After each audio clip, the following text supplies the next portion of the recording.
Here it is, the most listened to radio show on the planet. Even the other stations are tuned in too. The views and opinions expressed in this podcast by the host or the guest do not necessarily reflect the views of Paranormal Buzz Radio or its sponsors. Use of any materials produced by Paranormal Buzz Radio without express written consent is strictly prohibited. For information on everything Paranormal Buzz Radio has to offer, visit our website, paranormalbuzzradio.com. Like us on Facebook, follow us on Twitter and Instagram. Listener discretion is advised.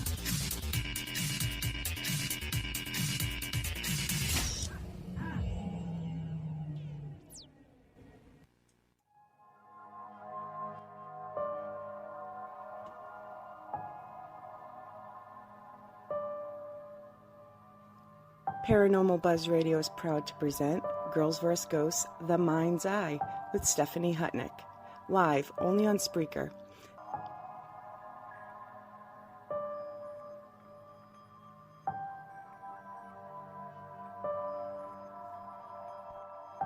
Join us in our live interactive chat by going to Spreaker.com or download the free Spreaker app for all devices. Ladies and gentlemen, here's your host, Stephanie Hutnik.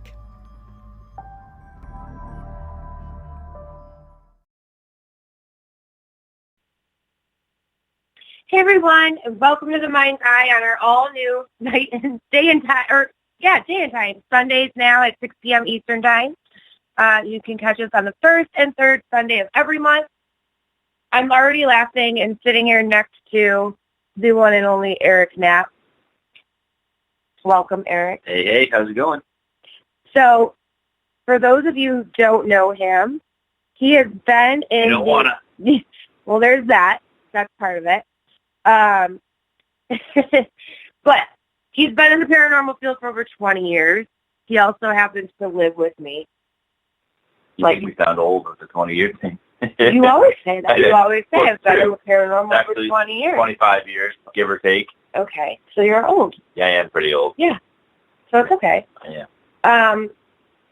So why don't I thought we'd just start by kind of going over your background. Everybody knows me. I'm a psychic medium. I do investigations as well. But What about you? How'd you get started? Well, I started off at a very young age of 13 where I had an experience where not nearly many investigators in their entire career get to have, and that is seeing a full-bodied apparition in front of me, as solid as you or I sitting next to each other right now, just disappear in front of my face as soon as I turned around and noticed it was a gentleman. It was an older man, and it was in an old cemetery in New England. It's called Blood Cemetery, it's Pine Hill Cemetery, a.k.a. Blood Cemetery.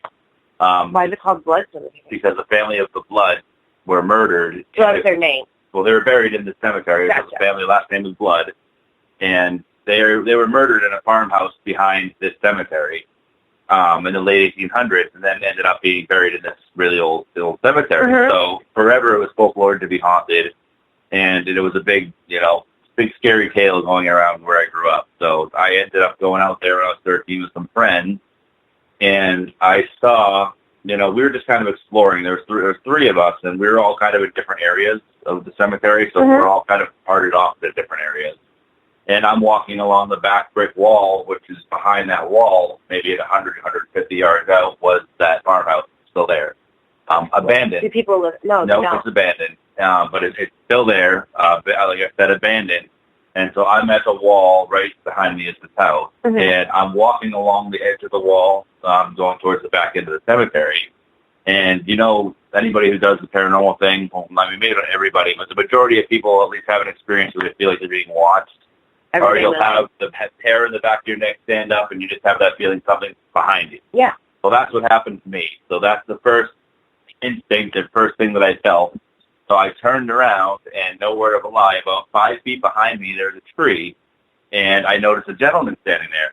Like I said, full-figured, bodied apparition, as solid as you or I, sitting against the tree, and he was wearing a tuxedo and an Abe Lincoln-style top hat. That's crazy. And I'll never forget because, when I first saw him, obviously the first thing that I thought to myself is, shit, we're in trouble. I'm not supposed to be in there. You're not supposed to be in there after hours. It was dark. Yeah, most cemeteries don't. You're not supposed to be in there after hours. So the first thing that came to my mind was, we're in trouble.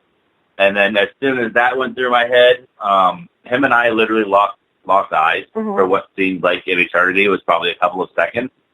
And as soon as we did that, and those couple of seconds went away, he just disappeared right in front of my face. So, what do you feel, though, when you... Scared as shit. Did you have chills? Like, did you somehow subconsciously know, that's not a real person? No, I didn't at the point. I was scared because I thought I was in trouble because I wasn't supposed to be in that cemetery. Yeah. I had no feelings of this was paranormal or anything like that. I thought this was somebody in there to get us in trouble for being in the cemetery. I thought someone was coming in to get us arrested or whatever. Even though they're in a...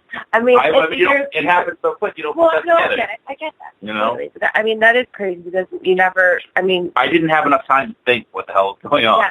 All I thought at first is, shit, I'm in trouble. Well, let me say it like this. You've been doing this for so long. Mm-hmm. You know that it's not common to see that clear of a apparition or a whole person. Absolutely, yeah. So, that's pretty incredible. Like I said, it's one of those experiences that almost none of these paranormal investigators will ever have in their entire careers. So I was very fortunate.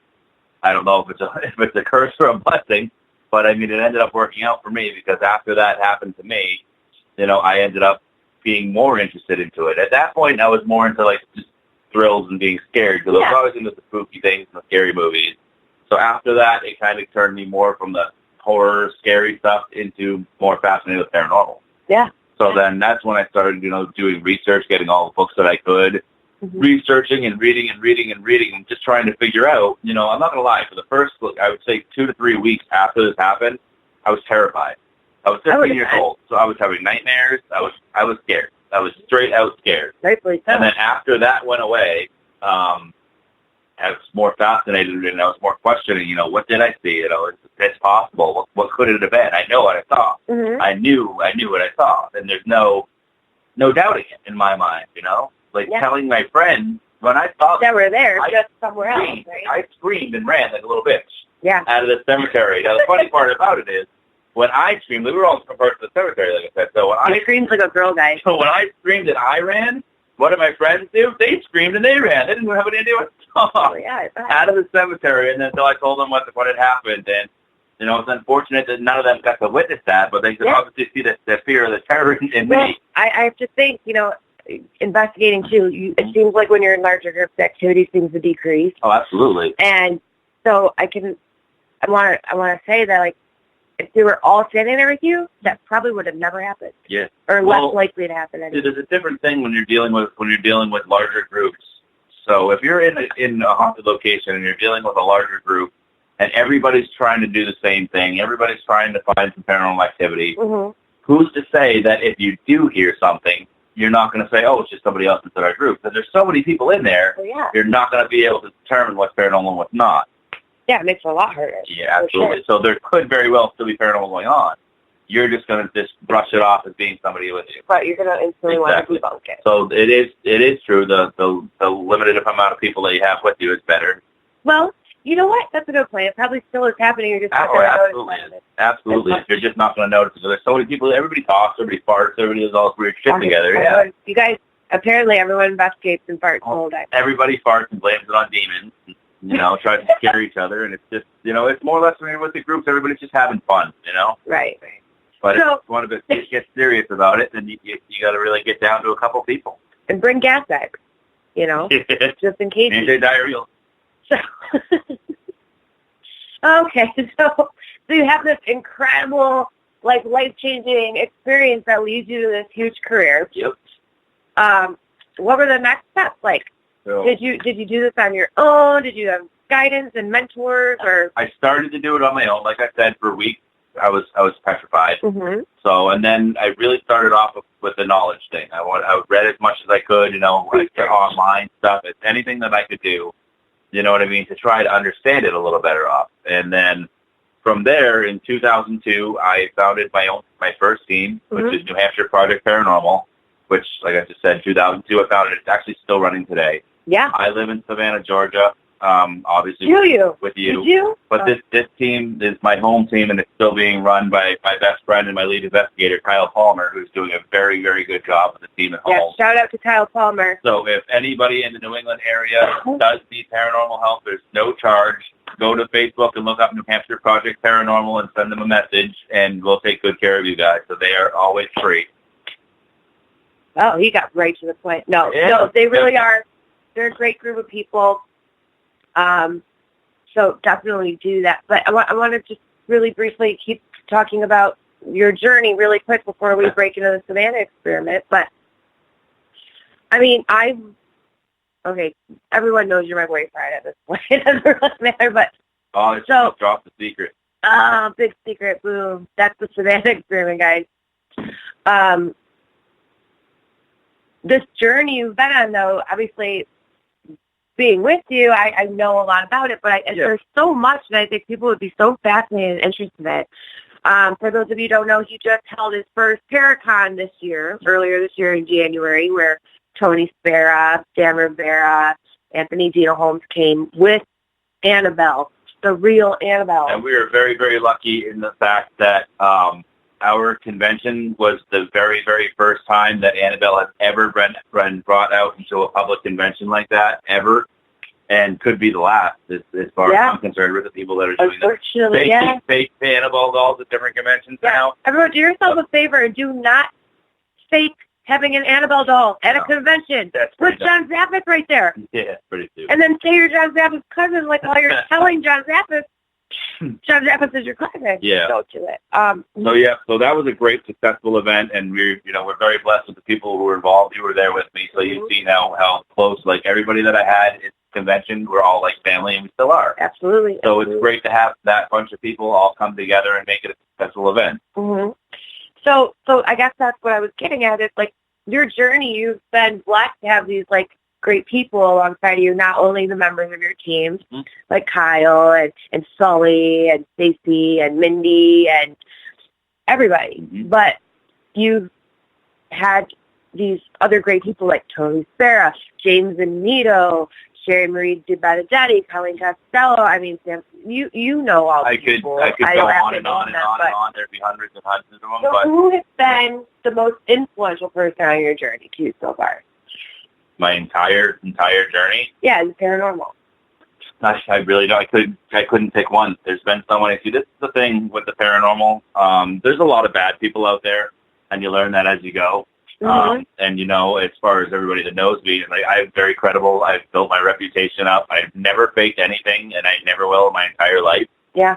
And huge. Coming around, after doing, I've been doing a lot of like the conventions and lectures and appearances and stuff like that. I've been doing that for over 10, 15 years too. So along the lines, you meet people and these people become family to you. Mm-hmm. So I'm very, very fortunate enough to have connections of very, very close friends and I consider family all over the country. So I've learned something from each and every one of them. Well, I love that.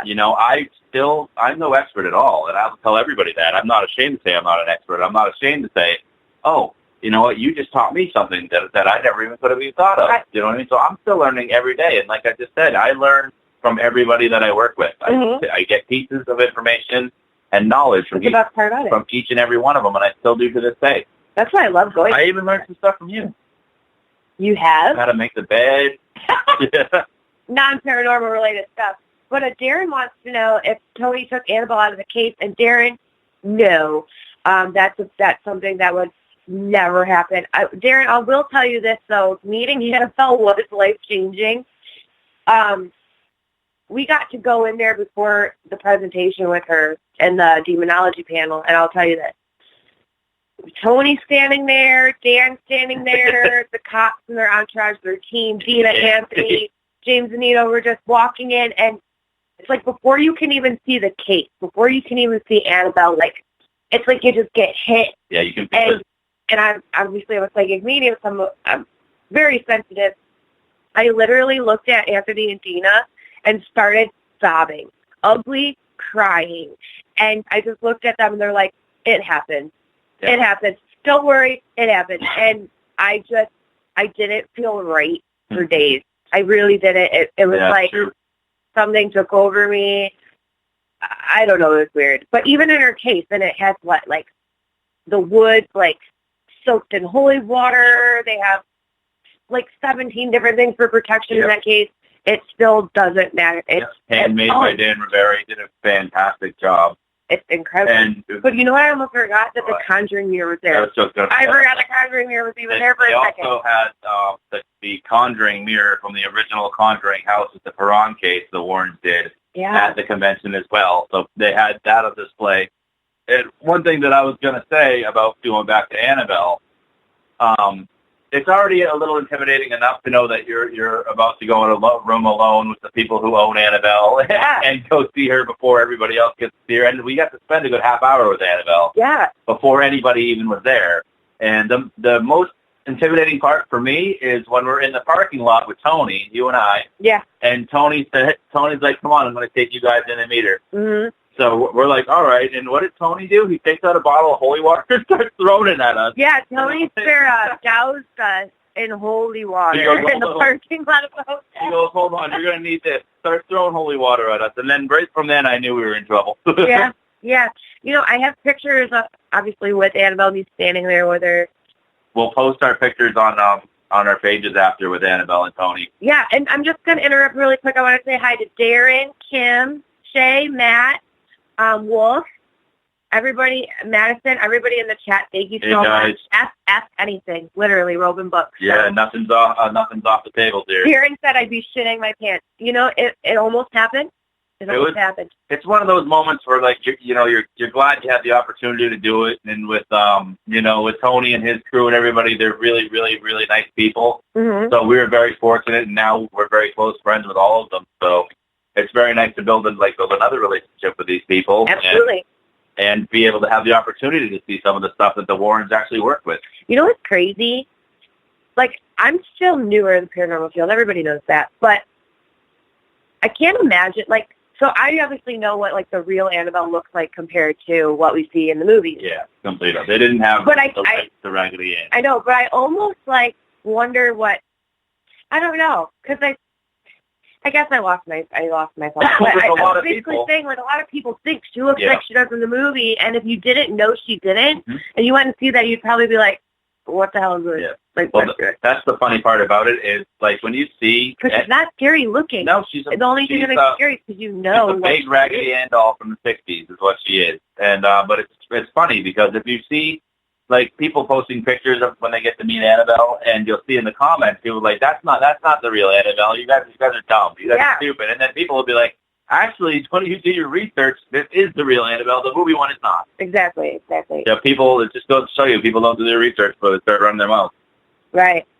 So, Eric, Shay wants to know, no details needed, but did you get to do Laconia in the last few months? I can't speak about it yet. But you will be seeing something very, very soon. I'm not able to release any information at this point. So stay tuned. Yeah, I wish I could tell you, but you're going to have to watch for it. That's all I can say. Wait for it. Yeah, you have to. It's worth the wait, but I can't give too many details out until I'm allowed to.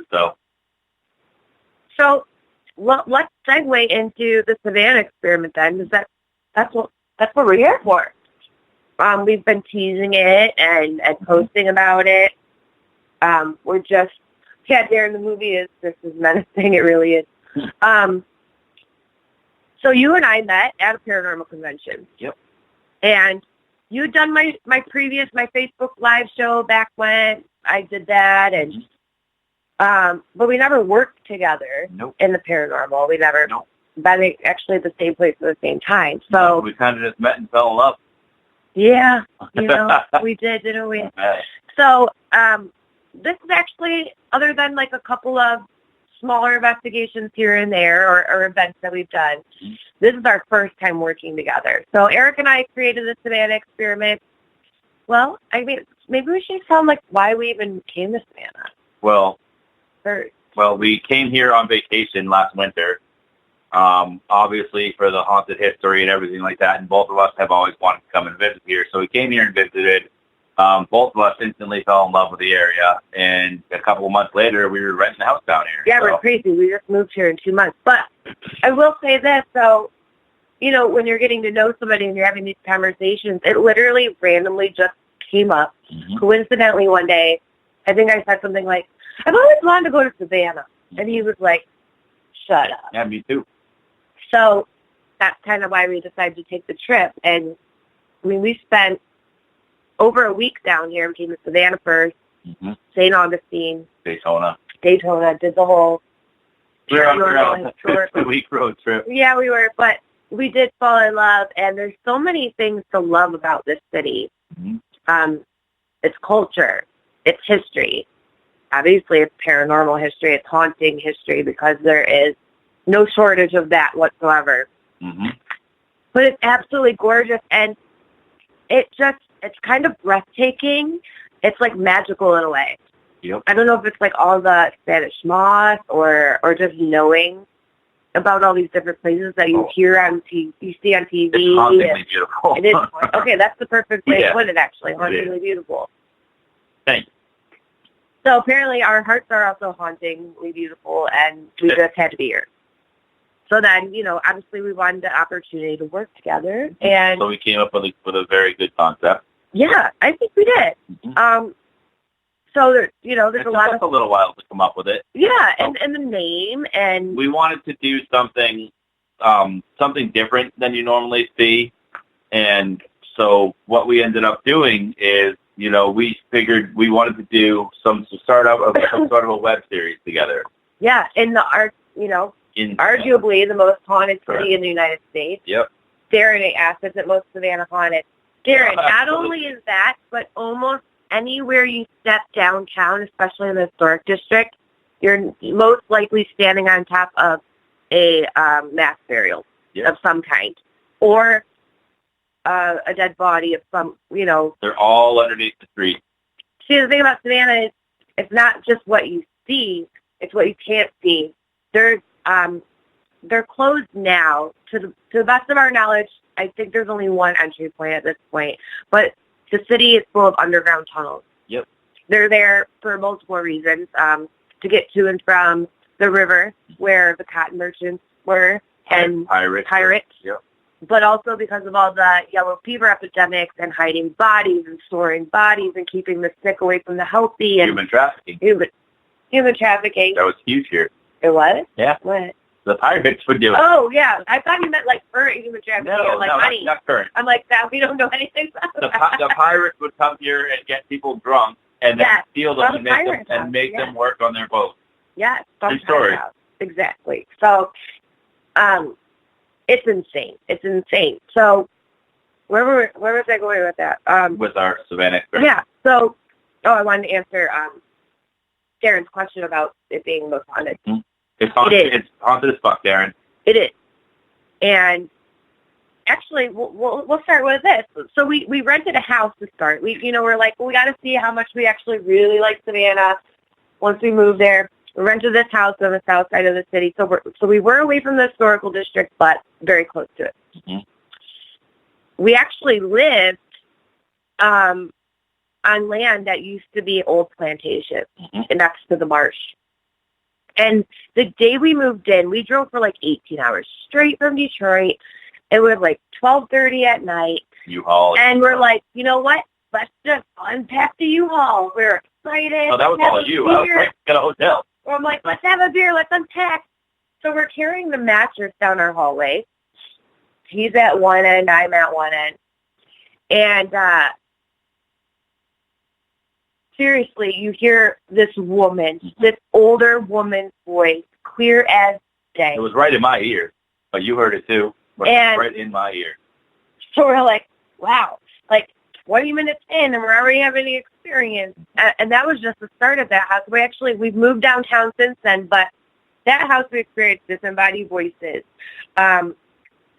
Like glasses on the kitchen counter moving, cupboards opening and closing, doors opening and closing. We've caught on video shadow figures. Yep, shadow figure walking across the hall. We had a guest who's also in the paranormal. I won't say his name, but they were staying with us. Their family was staying with us for a visit. And he woke up one night to go to the bathroom, and he saw a short figure apparition of a little girl dart down the hall, right in front of it. He said it was actually quite freaky. Yeah, he was pretty freaked out. He's been doing this for a long time. And he was very freaked out.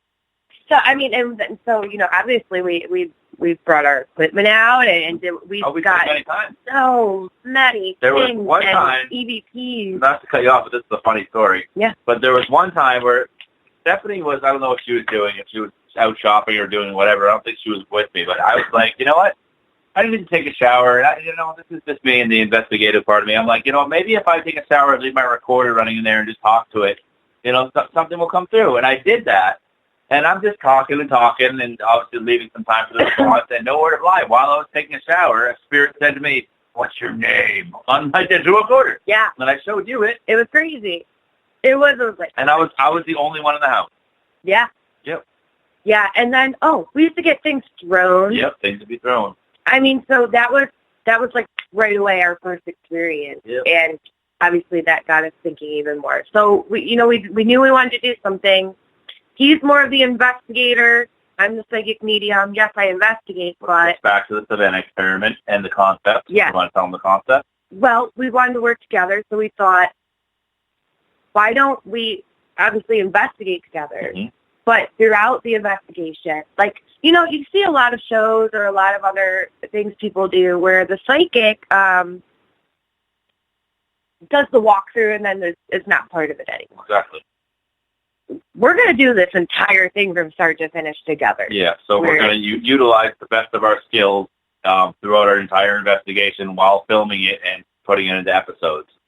So she's going to be tuning into her psychic abilities, and I'm going to be using the equipment and my knowledge to help validate her feelings and the things that she's coming through, and we're going to investigate the whole thing together. Yes, and so the cool part about it is we're not just, you see on Ghost Hunters, Ghost Adventures, that you see them do the Sorrel Meat House, mm-hmm. which is probably one of the most well-known locations downtown. We're not just going to do those really, really well-known places. We're going to do some of them. Yeah, some of them for sure. But we've been also lucky enough to find some hidden gems. We found a lot of hidden gems. And, every location has a story. It doesn't need to be famous to share it, so that's what we're going to do. We're going to uncover these other things. There's just by going and talking to these different business owners and stuff downtown in the historic district, we were able to come up with numerous locations that have a really, really huge, fascinating paranormal activity coming from the owners and the workers themselves. Yeah. So that's what we're going to do, too, is a lot more places that you haven't seen yet on television. Right. And we want those people to tell their stories. Exactly.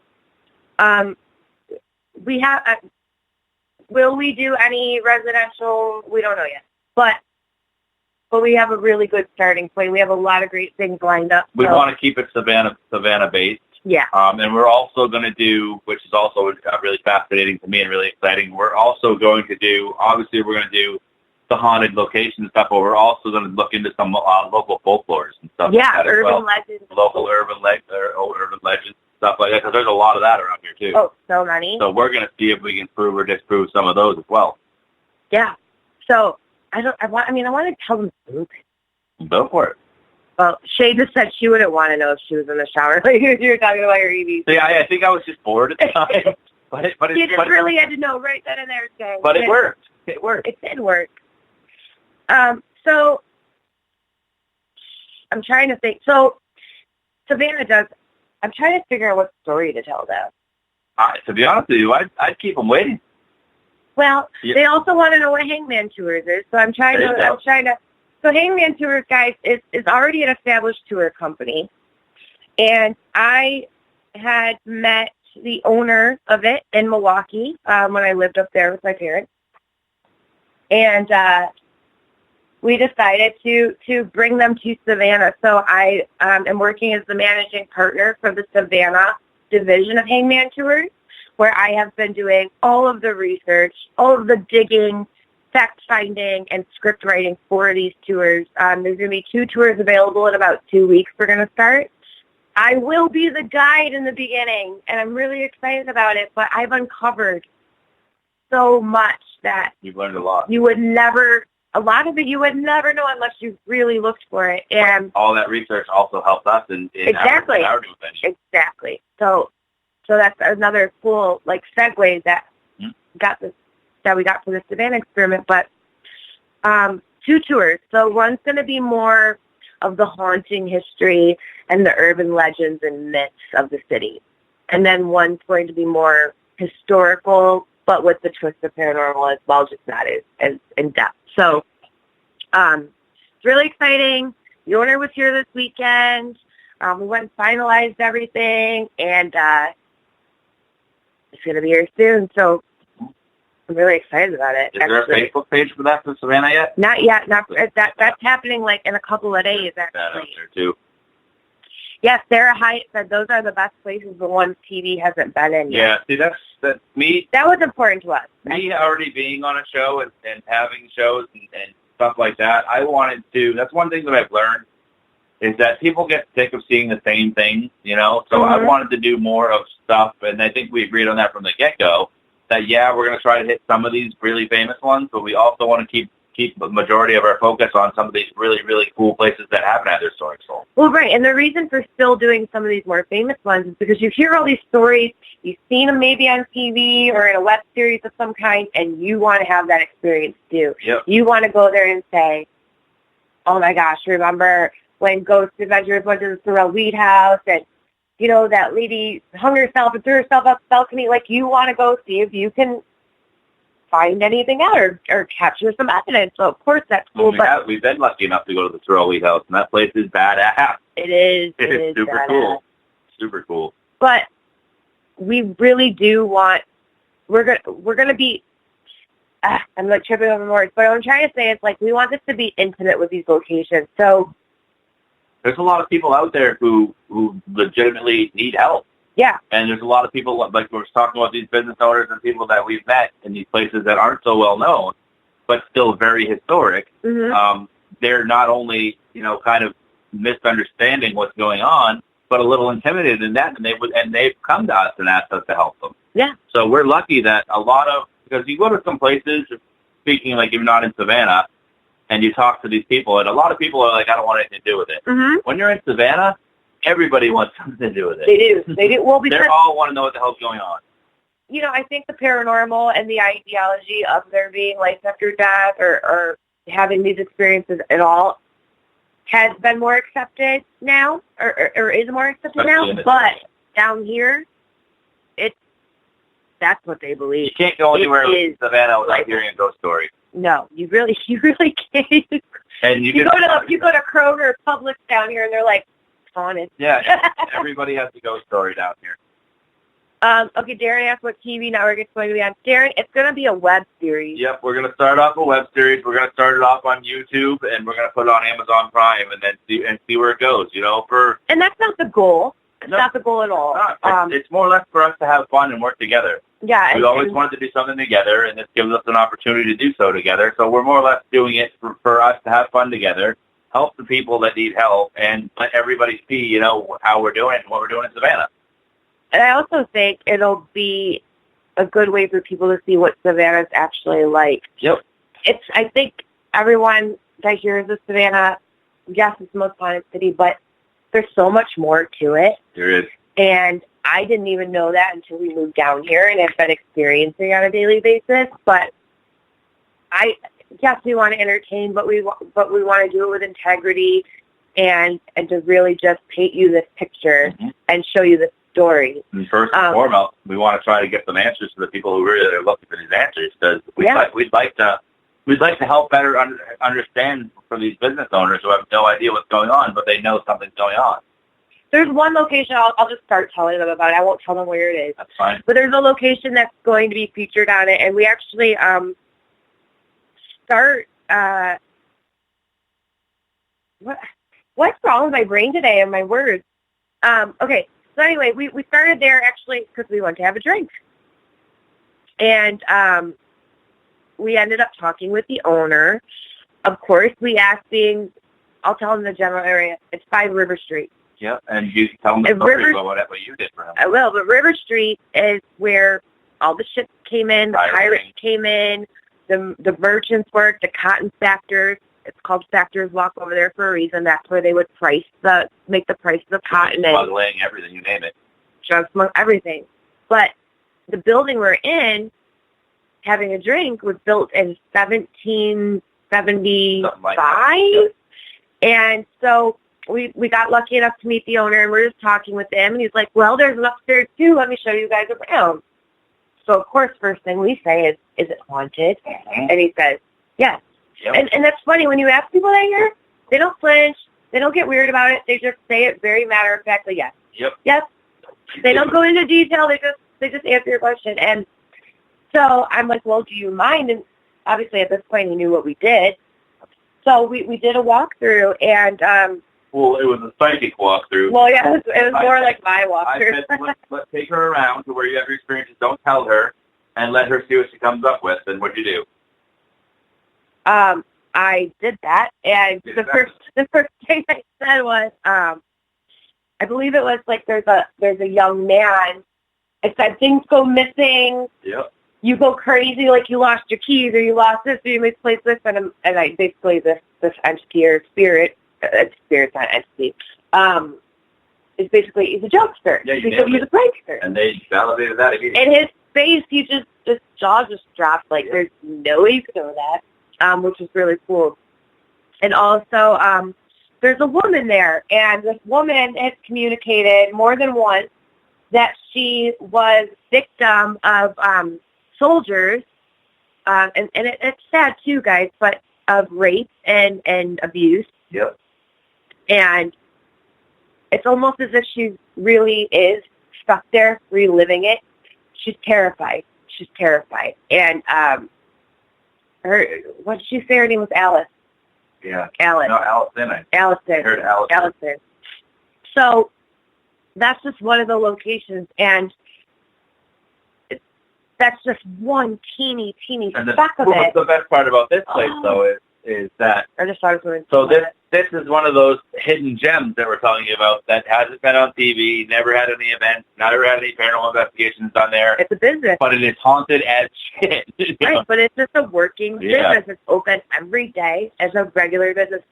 And as we got to know the employees, we've talked to them, and there's one of the workers upstairs has literally thought she was talking to a customer at a table, and no one was really there. So now we have reports of very solid, full-bodied apparitions. Similar to mine. Similar to your story, exactly. And wasn't there one, someone said also that they saw somebody walk into that back room that's off limits, and then they went back there looking everywhere. Yeah, no one was there. Yep.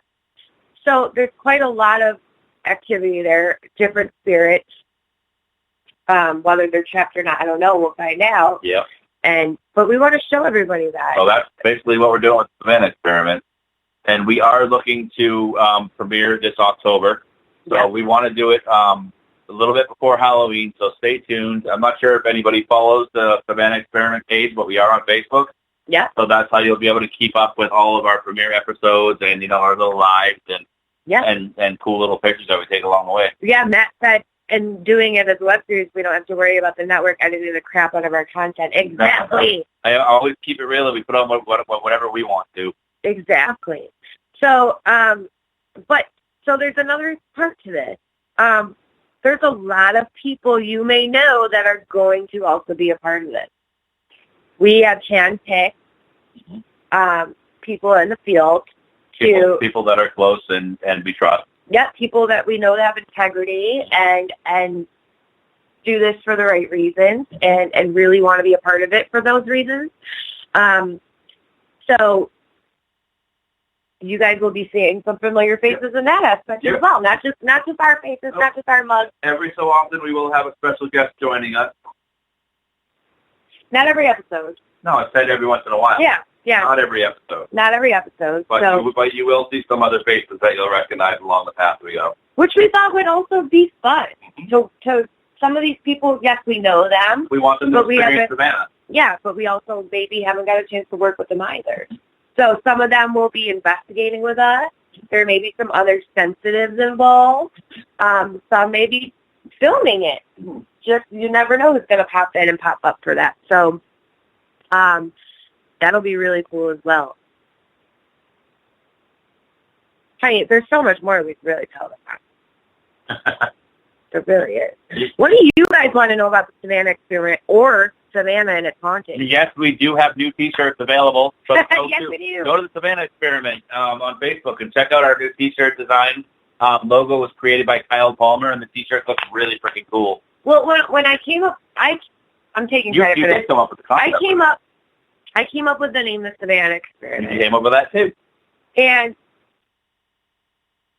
I really had this vision of, and Kyle brought it to life. Kyle Palmer really brought it to life. But I said to Eric, I'm the worst drawer. Yeah, you are pretty bad. You're bad. But I kind of just do this little test tube and a little spirit flag out of it. So Eric's yeah, it's a test tube, a beaker. Yep. It is a test tube. Is it not called a test tube? You're right. I saw you thinking it was test tube babies for some reason. When you say test tube, I don't know. Well, anyway, so beaker. Eric's just laughing because I said test tube. No, I'm not being beaker, from the beaker. Muppet. All right, I'll be serious. So I send my horrible. Thanks, Wolf. Wolf said this is an amazing show. Thank you, Wolf. Thank you, brother. You're stupid. I love you. You said beaker. So I sent this horrible little doodle to Kyle Palmer with this test tube ghost baby. How about that? Yeah. And he really brought it to life. He made it everything that I wanted and more, everything we wanted and more. And so now, we've had that, and we just got the shirts going.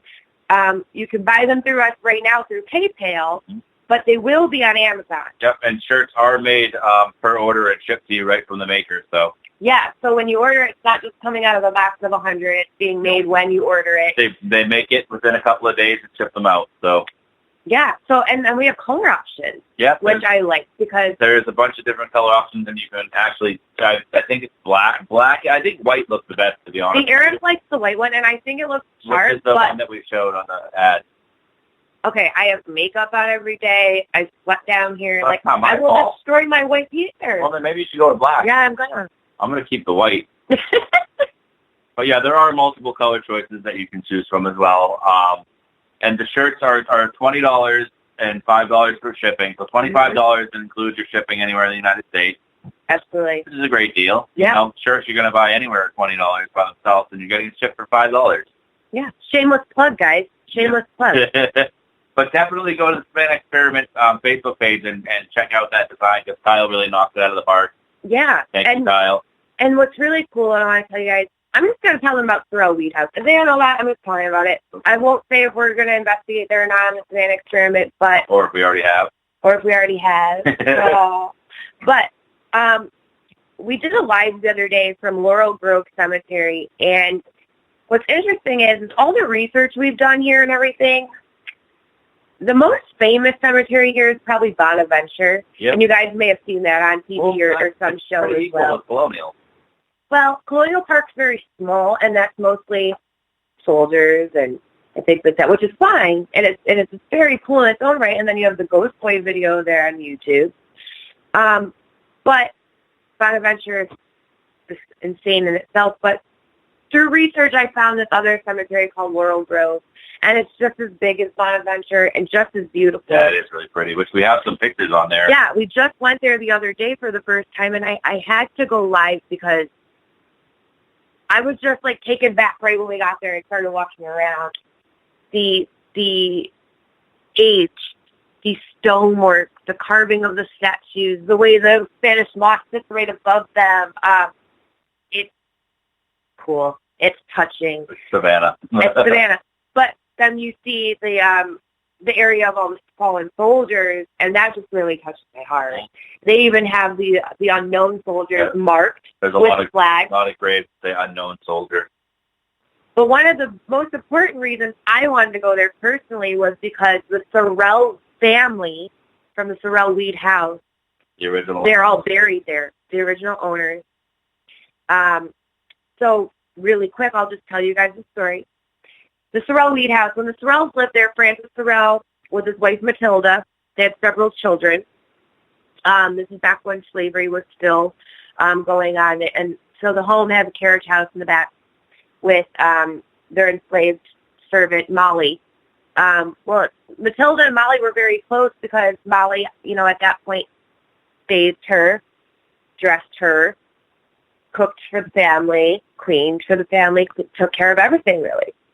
So they became very, very close and spending that much time together. And apparently Francis and Molly were having an affair. Now there's speculation that that wasn't a two-way street and that Molly was being abused sexually and, it wasn't wanted on her part. No one will ever know the truth of that for sure at this point.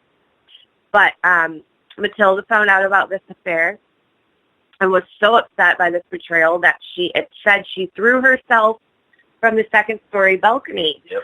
Now, if you go to the Thorell Weed house, that balcony is not that high up. No. It's really hard for me to believe. I mean, it's possible, but not that high. It's not that high. It's Probably like break 10 away. feet in the air. At least break a finger. So my thought is, I can't really believe that somebody died from that fall. Well, unless they landed on her head, though. No, listen.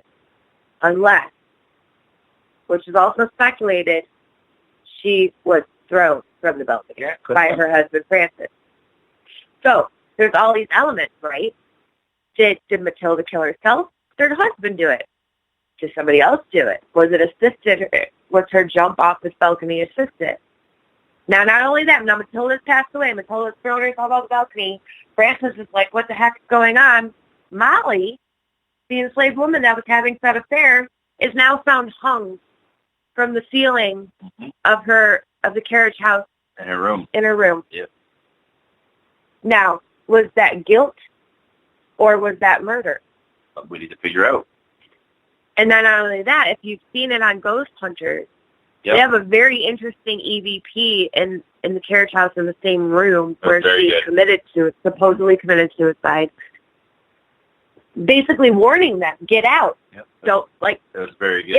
It wasn't the normal get out that you hear through like 77. It was like a protective get out. Like she didn't want them to be hurt.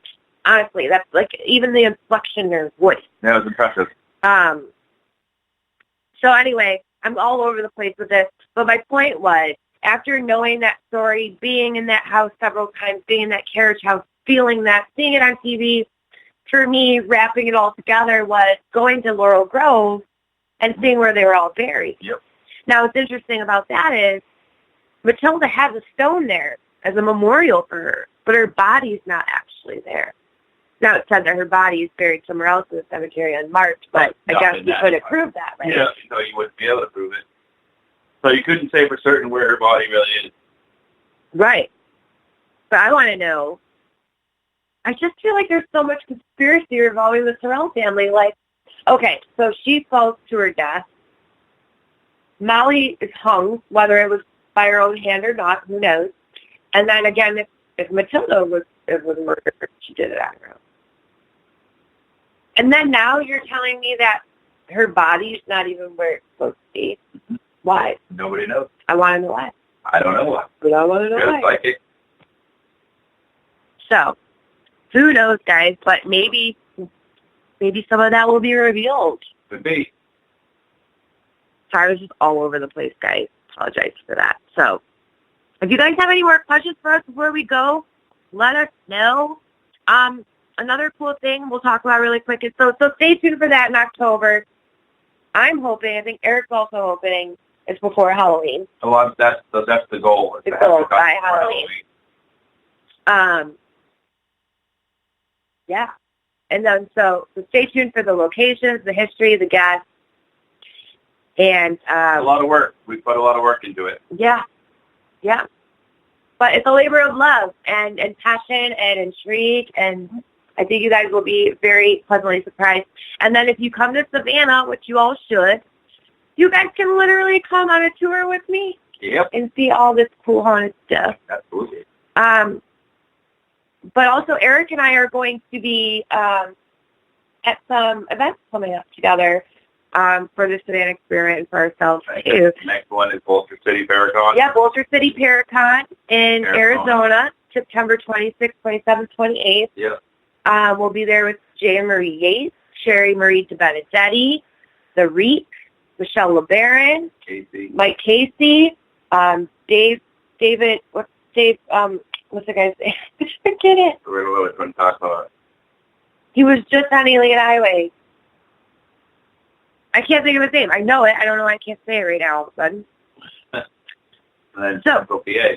And then we'll be at the Central PA Paratime, Which is where we met last year. So we're going to be there in October. It's actually been over a year since we met. It's actually later this year. But so we'll be showcasing the Savannah Experiment there.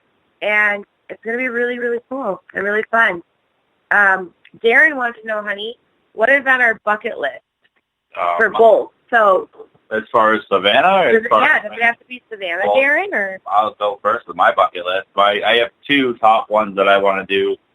I want to go to Suicide Forest in Japan. Yes. And I also want to do the Island of the Dolls in Mexico. Those are my two tops right now. Have you seen that movie about Suicide Forest? Mm-hmm. Did you watch it with watched me? It together. I don't think that, but you never actually watched the movie. I might have fallen asleep. Thanks, Sarah. Sarah Heights, I'm excited for all you're doing. Have a great day. Thank you. You too, Sarah. Thank you. My bucket list. Okay, Darren, I'm going to put it this way. Everywhere, because I am newer still. There's so many places that I have not been. Like, I haven't been to Waverly Hills. I haven't been to Trans-Allegheny. There's so many places. So, there's a lot. Darren, if you probably name a place, it's on my bucket list at this point, I think. For sure. Savannah, though, I will tell you this. If there was one place I could fully investigate in Savannah, it would be the Gribble House, the site of the axe murders of 1909. But not there anymore, though. Well, it's a warehouse. Yeah, now it's a warehouse. It's a warehouse. And that was also on Ghost Adventures. And they got some good evidence. But mine would have to be the Pirate House. Oh, yeah, the Pirate House. Myself in Savannah, which is they do not allow anything like that there. But if they did, that was the start of all of the underground tunnels, the pirating, everything. That place is supposed to be one of the most haunted in Savannah as well. Yeah. That's mine. And the tunnel started at the Pirate House, too. They don't let you in the basement, but they're still there. No. Darren said, I would punt those dolls across the island. Me too. I'm not going there with him. Not doing it. My own here. Yeah, he's already has quite the haunted collection of dolls in our bedroom that I have to deal with. So I'm all set on that. I really am. But you guys, thank you so much. We can't wait for you to see it. Don't forget to go like the Savannah Experiment page. Yes, and as Shay mentioned, tomorrow's the Dr. Gina show. Go give her some love. You can go find Erik on Facebook at Erik Knapp. Erik with a K. Erik with a K, E-R-I-K-N-O-C.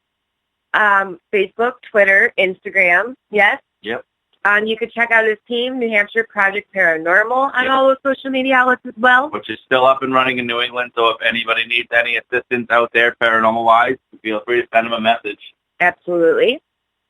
And y'all know where to find me here on Sundays, the first and third Sunday of every week now. I will have, coming up, I have Ashley Godwin of Ghost Hunters International, also a fellow Savannian. And the Godwin Network. And the Godwin Network. Yeah, she's on the Godwin Network. So there's a lot to talk about with her. Tim Shaw, psychic medium, investigator, videographer, and demonologist. So tons coming up, guys. I hope you tune in. Thank you to everyone in the chat, everyone listening, everyone that will listen to the recording. So Matt, Shay, Darren, Wolf, Sarah, Kim, we love you, Madison. All of you, thank you so very, very much. Thank you, everybody. I will be back on September 1st at 6 p.m. Eastern. I hope you all have a really great night.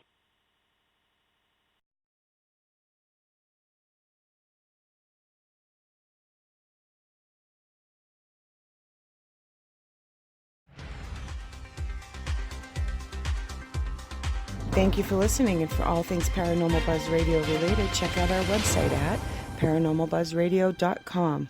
Like us on Facebook and follow us on Twitter and Instagram.